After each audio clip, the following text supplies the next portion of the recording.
incógnita de Júlia Lopes de Almeida, voz Iba Mendes. Ah, o senhor conheceu-a? De vista. Devia ter sido feia. Não, era formosa. Que nome tinha, sabe? Ignoro. Faz-me o favor do fogo? Pois não? Houve uma pausa e enquanto um dos interlocutores, o que perguntava, examinava com interesse o interior do necrotério, o outro ia acendendo muito pachorrentamente o seu cigarro. Em frente deles, sobre o mármore branco de uma das 4 mesas, estava o cadáver de uma mulher.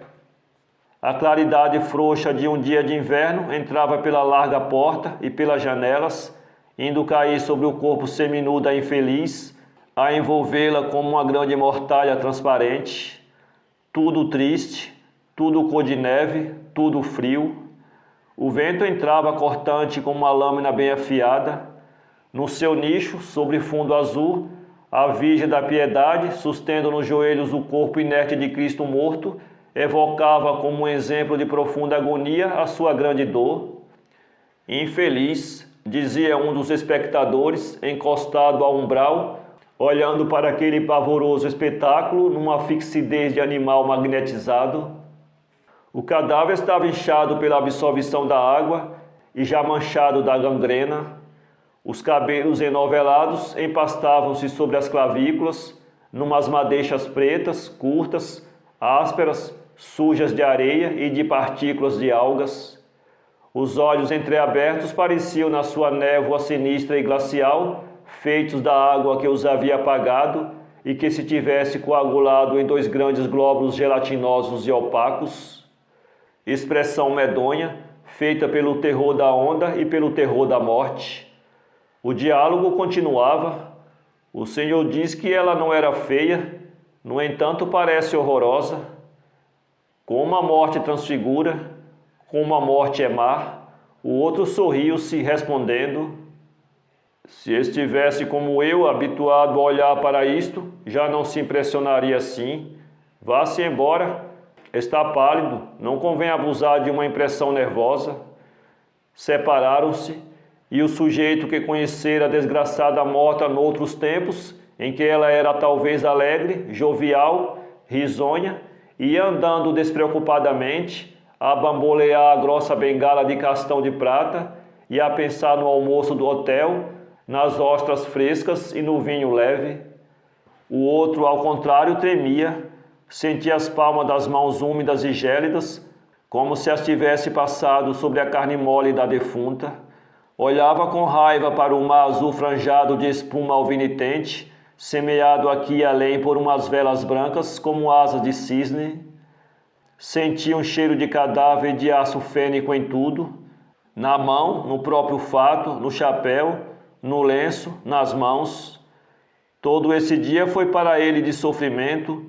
Numa obsessão doentia, cismava continuamente nessa morta desconhecida, por quem talvez tivesse passado e a quem talvez tivesse podido socorrer ou aconselhar. A sua responsabilidade de ente humano ofendia-se àquela revelação de padecimento sem consolo. A felicidade depende às vezes de tão pouco. Querendo reagir, procurou em vão entreter o espírito, arejá-lo com outras ideias. Afinal, não fora por causa dele que aquela mulher se matara.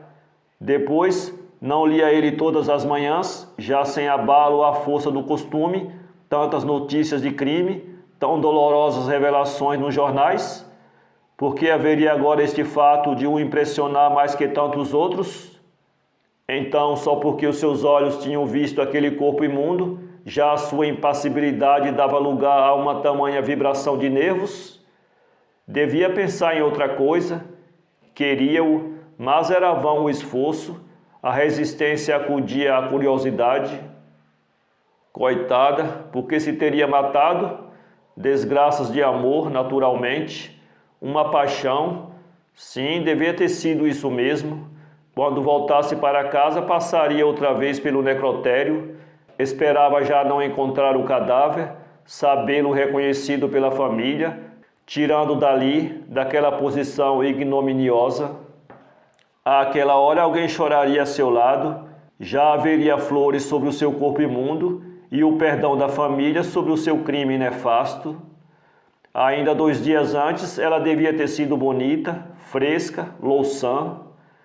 Naturalmente, aquele por quem ela se matou foi procurá-la e, humilhado, arrependido, irá acompanhá-la ao cemitério, fazendo-lhe um enterro bonito e espargindo violetas sobre o seu túmulo com saudosa ternura.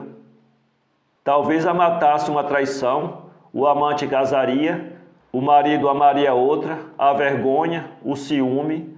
Fosse o que fosse, ela estava morta, desfigurada, repugnante, e não lhe podia sair do pensamento numa obstinação cruel. E as mãos e o fato e o lenço cheiravam a defunto e a ácido fênico. Saiu de novo, girou pelas ruas. Aqui um amigo alegre detinha-o, contando-lhe uma anedota picaresca. Outros riam. Ele sorria apenas, condescendentemente, pensando nos olhos vítreos, parados, e no corpo hirto e manchado de escuro. Entrou no botequim, muita confusão, gente e música estrepitosa, mas todas aquelas pessoas, quase todas homens, pareceram-lhe tétricas, sombrias, pensativas, nenhuma gargalhada, nenhum dito de espírito faiscando no ar, bulha de passos, tilintados vidros e metais, unicamente rostos amarelados, olhos fixos no café das xícaras, e ao fundo uns músicos, vibrando os seus instrumentos com desespero, no interesse de ganho mercenário. Achou estúpido aquilo e saiu. Mas na rua como em casa, sentiu o mesmo cheiro e o mesmo desgosto. Sempre aquela mesa de mármore branca, inclinada, a virgem no seu nicho de madeira, com os olhos abertos e as algas mirradas presas no cabelo. Entretanto, o outro que a conhecera já nem pensava nela, e no espírito do impressionado rapaz voltava de vez em quando a impertinente pergunta: por que se mataria? Por quê? Voltando para casa, parou de novo no necrotério. A morta já lá não estava. Sobre a mesa que ela tinha ocupado, agora vazia, o sol punha através dos vidros vermelhos e amarelados da janela umas rosas de luz cor de ouro e cor de sangue. Trouxe-lhe aquilo algum sossego, mas não se coibiu de perguntar com interesse ao guarda se a infeliz fora enfim reclamada pela polícia.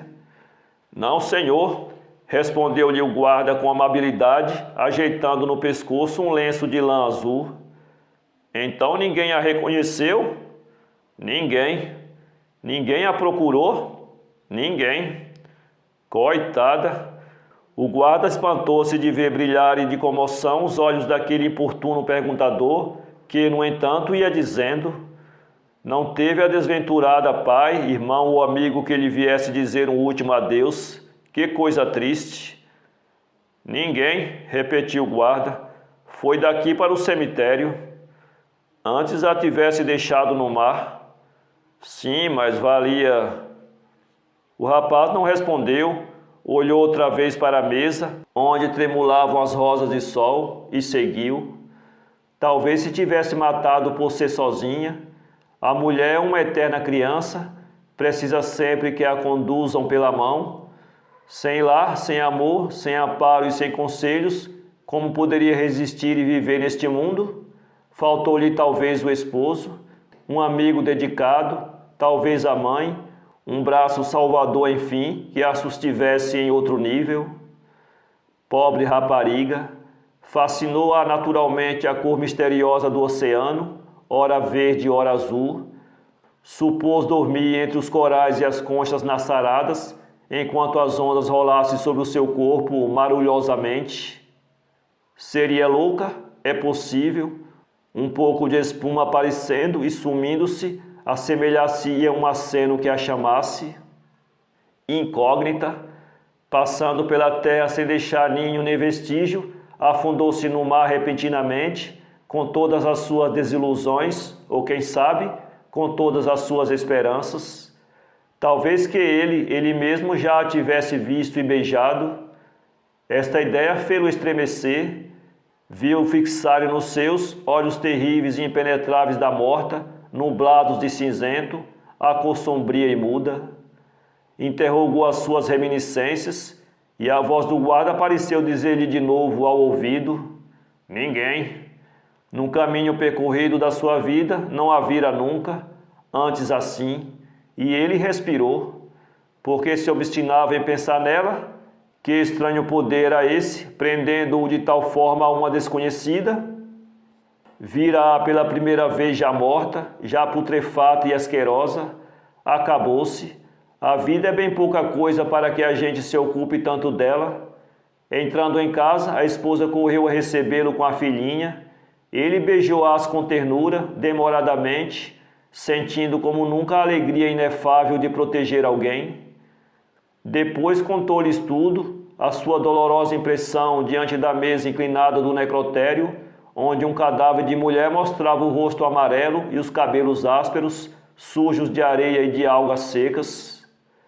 Acabada a narração, a esposa tinha os olhos rasos d'água e a vozinha débil da filha murmurava: logo à noite mamãe há de fazer rezar pela afogada, sim?